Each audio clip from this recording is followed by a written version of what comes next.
எரிகை கோட்டையை தகர்த்து போட்டு ஜனங்களுக்காக துணை நிற்க தேவ சமூகத்தையும் பரம சேரையும் யோசுவா அறிந்து கொண்டான்.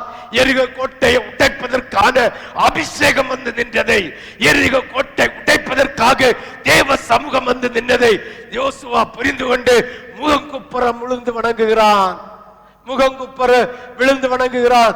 என்னை கேட்கிற தேவனுடைய பிள்ளையே, உனக்கு விரோதமாக கட்டப்பட்டிருக்கிற பிசாசின் கோட்டைகள் உடைய வேண்டுமானால், உனக்கு எதிராக கட்டப்பட்டிருக்கிற அந்நிய விக்கிரக ஆவியின் கோட்டைகள் உடைய வேண்டுமானால் நீ அறிந்து கொள்ள வேண்டும். கர்த்தருடைய வார்த்தை புறப்பட்டு வரும்போது இது தேவ பிரசன்னத்திலிருந்து புறப்பட்டு வருகிற வார்த்தை, தேவ தூதன் கொண்டு வருகிற வார்த்தை என்று நீ அறிந்து கொண்டு இருந்த இடத்தை விட்டு எழும்பி ஆண்டவருடைய சமூகத்திலே முழங்கால் போட்டு ஆண்டவரை நோக்கி கூப்பிட்டாயானால்